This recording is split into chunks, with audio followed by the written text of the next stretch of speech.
다음은 주진우 의원님 질의해 주시기 바랍니다. PPT 좀 띄워주십시오. 노태학 증인.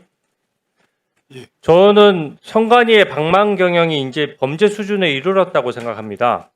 특히 국민은 노태학 증인이 부부 동반으로 해외 출장한 것에 대해서 굉장히 분노하고 있습니다. 증인의 배우자가 어떤 선거 관련돼서 무슨 전문성이 있습니까? 그런 건 없습니다.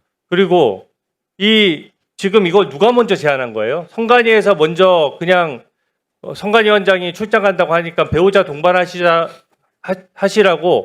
성관이 측에서 먼저 제안을 한 겁니까? 아니면은 증인이 먼저 요구한 예. 것입니까? 제가 먼저 요구한 바는 없습니다. 그리고 이제 그 잠깐 과정을 요구한 건 아니, 제가 좀 말씀드릴게요. 네. 요구한 게 아니라고 하더라도 증인은 성관이 원장 전에 대법관도 지내고 법원의 판사도 오래 했고 여러 가지 국고 횡령 사건이나 이런 것들 많이 다뤄보셨을 겁니다. 저 PPT 보면은요, 솔직히 국민들은 기가 찹니다. 지금 부부 동반으로 간 게 2022년 12월에 호주 갔었죠. 그리고 2024년 11월에는 독일하고 에스토니아 갔어요. 에스토니아 무슨 선거제도를 연구하러 갔습니까? 에스토니아 사전 제가 선거제 말씀드릴까요? 하고 예. 있습니까? 에스토니아가 그 인구가 한 130만 좀 되는데 아이, 그 핑계지요. 잠깐만요. 전자투표 제가- 부분에 제가 다 질문하고 답변하세요. 예, 그러시죠. 에스토니아 간 것이 누가 보더라도 핑계지요. 지금 에스토니아 나라 선거제도를 해야 할 만큼 우리 선거제도가 후진적입니까? 그렇지 않죠. 여기 지금 독일하고 에스토니아 간 게 7천만 원이에요. 그리고 덴마크, 스웨덴 간 거는 또 9천만 원 들여서 부부 동반으로 갔습니다. 지금 이 부분과 관련해서 뭔가 선거 관련돼서 제대로 연구를 해왔다, 출장이 필요하다 이렇게 말씀하시는 것 같은데 이게 그 당시의 성관이 상황을 보면 국민들이 더 열받으실 것 같아요. 보면은 증인이 성관이 원장 재임하고 나서 소쿠리 투표 사건이 전임자한테 있어서 2022년 10월에 사과를 하셨거든요. 대국민 사과하고 그 당시에 제도 개선 확실하게 개혁했으면은 이번에 투표용지 부족 같은 이런 상황 안 생깁니다. 근데 불과 2개월도 안 돼가지고 호주에 해외 출장 갔어요. 부부 동반으로. 그리고 2023년 5월 달에는 감사원에서 성관이 직원 자녀들 불법 채용했다라고 해서 감사 시작한 거 아닙니까? 그 와중에 감사가 계속되고 있는데도 성관이 직원은 몰디브 가고 또 노태학 증인은 독일 에스토니아 갔어요. 그때 지금 에스토니아 간 시점도 보면은 감사원이 그 채용 비리를 전부 다 적발한 시점 바로 한 2, 3개월 전이에요. 그때쯤 되면은 이미 성관이 직원들한테 채용 비리에 대해서 보고도 받아서 제도 개선에 골머리를 싸매고 있어야 될 때입니다. 채용 비리 사과하고 사전 투표지 외부 반출 사과하고 맨날 사과만 하면 뭐 합니까? 그러고 나서 해외 출장 가서 연구를 해왔다라고 하는데 저는 이거 국민들이 용납 못할 거라고 보는데 어떻게 보세요? 한번 답변해 보시죠. 예, 뭐 하여튼 지금의 관점에서 이렇게 보면은 국민들이 부적절하다고 지적하신 부분은 충분히 받아들이겠습니다. 다만 이제 그 일정의 과정에 관해서는 저게 이제 호주와 뉴질랜드 부분은 사실은 뉴질랜드 부분에 대해서는 여성 참정권이 세계 최초로 그 도입이 되었고 그 다음에 그런 말씀 하실 거면 그다음에 됐습니다. 잠깐만요. 실차적으로 그 정도 답변은 됐어요. 예, 제가 다음 거 물어볼게요. 그게 지금 결국 답변 주제가 뻔하잖아요. 거기 연구할 게 있어서 갔다는 건데 국민들은 그렇게 생각하지 않습니다. 예, 성관이가 제대로 돌아가도록 비상근이더라도 여러 가지 포인트를 짚었어야 되는데 그 일은 안 하고 만약에 성관이가 똑바로 일하면서 해외 출장 한두 번 간 거였으면 국민들이 뭐라고 합니까? 그렇지 않겠죠. 예, 시기적으로는 그렇습니다. 이게 그리고 2022년도 하나만 물어볼게요. 예, 중앙선관위 예. 수의계약이 연간 어느 정도 수의계약 체결하고 있습니까? 저는 사실 수의계약 부분에 관해서 아무런 뭐 관여를 하고 있습니다. 다음 페이지 좀 보여주세요. PPT. 수의계약에 대해서 아무것도 모른다고 하시는데 중앙선관위원장 관여를 하지 않고 있습니다. 예.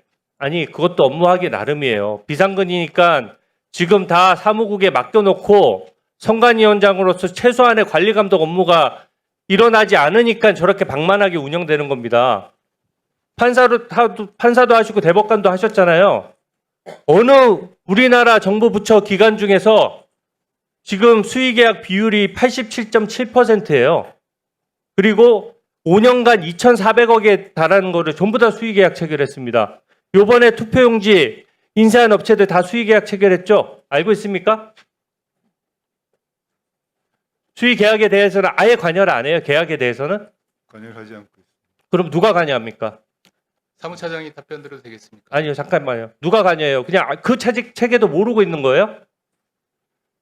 저는 중앙선관위원장으로서의 그 역할에 대해서 제가 지적을 하는 겁니다. 다음 중앙선관위원장도 올 수가 있기 때문에 그러면은 아무리 비상근이고 안건만 한다고 하지만 이 수의계약 관련된 거에 대해서는 도대체 몇 건을 누가 어떤 식으로 결정하고 얼마나 되고 이게 수의계약 비율이 90%에 이른다는 거를 아예 파악도 못하고 있는 거예요, 선관위원장이? 말씀해 보세요. 다음 페이지 좀 해주십시오. 이게 쪼개기 수의계약이요, 엄청 많이 있습니다. 지금 모른다고 하시니까 증인이 답변할 수도 없겠지만 대놓고 하고 있어요. 보면은 나주에 있는 인쇄업체거든요. 저 A 업체 같은 경우에는 2025년도 4월 10일, 4월 11일, 4월 14일, 4월 15일 5차례에 걸쳐서 똑같은 인쇄물인데 나눠서 쪼개서 계약을 합니다. 1억 8천원이나 되는 계약을 5번에 걸쳐서 며칠간에 나눠서 계약을 하는 거예요. 증인 대법관 하셨으니까 쪼개기 계약이 뭔지는 아시죠? 쪼개기 계약 아십니까? 예, 알고 있습니다. 이게 지금 보통 공무원 같으면 2천만 원 이하, 많아도 5천만 원 이하만 수의계약을 체결해요. 근데 수의계약을 체결하기 위해 가지고 저거 지금 다 금액 나눠서 한 것이고, 제가 다음 페이지 보여드릴 것도 없이 여러 업체들이 다 이렇게 하고 있습니다. 근데 그 6년이 임기인데 그 임기 동안 연구만 하고 이런 실질적으로 국민 예산이 투입되는 부분에 대해서는 전혀 관리 감독을 안 한다는데, 그러면 도대체 누가 감독하는 겁니까? 수장으로서 한번 말씀해 보십시오.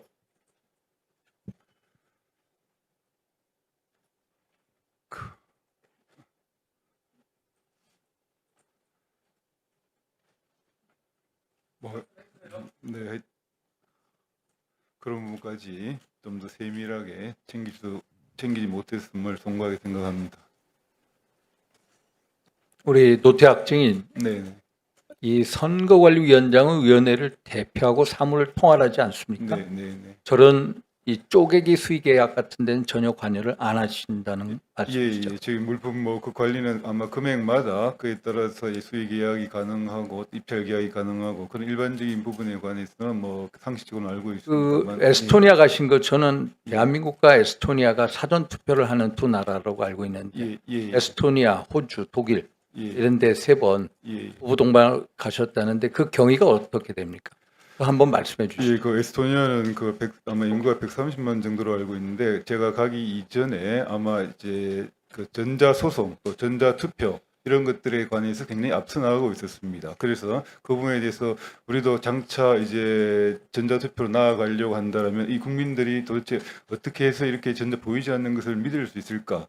라는 그런 관점에 대해서 마침 거기 에스토니아의 선거관리위원장도 아마 고등법원 의료침해한 부장 그 판사 대우로 있고 해서 그런 부분에 대해서 한번 절차적으로 한번 기술적으로 절차적으로 저희가 가서 MOU를 체결하고 난 다음에 우리 직원들을 또 파견 보내서 교육도 받게 할 수 있는 그런 계기를 만들어 보고자 그런 목적으로. 보통 그런 데 가실 때 부부 동반으로 가나요? 과거 선거관리위원장들도 다 부부 동반을 갔습니다. 그 부분을 좀 말씀을 드리겠. 아마 그게 그런 이제 부부 동반이 소위 말해서 뭐 죄송합니다만 하여튼 오부 요인에 해당하는 그런 대우로 편성이 예산이 된 게 2020년으로 알고 있습니다. 그런데 그 당시에 아마 예산이 편성되고 난 다음에 그 코로나 사태로 인해서 거의 이제 계속 불용 처리되고 반납하고 불용 처리되고 반납해서 제가 가서 2022년 5월달에 취임을 하고 6월달에 지방선거를 치렀습니다. 그래서 이제 그 해외에 가려면 사실 그때부터 준비를 해야 되는데 그때 실무진에서 지금까지 계속 불용 처리가 되었는데 그러면은 부부 동반이 가능? 그건 지금까지 전부 다 틀림없이 그렇게 해왔고 그런 부분에 대해서 아무런 이게 제기한 바도 없었고 그래서 당연히 그런 것으로 생각을 하고 그렇게 이제 특별히 큰 의문을 갖지 않았습니다. 어쨌든 지금 관점에서 보면은 국민들에게 그렇게 비춰지는 점에 대해서 대단히 송구스럽게 생각하고 있습니다. 그런데 문제는 국민 세금으로 갔다는 겁니다. 예, 국민의 세금은 한마디로 국민의 피눈물입니다. 그래서 예, 많은 국민분들이 결국 부부 동반에 이 세금을 썼다는 거 이것을 도둑질했다라는 식으로 받아들입니다. 그래서 혹시 이런 부당한 자금이 있다면 반환할 용의는 있으십니까? 예, 뭐 하여튼 가능한 방법을 통해서 그런 점이 있었으면 방안을 강구하겠습니다. 예, 수고하셨습니다.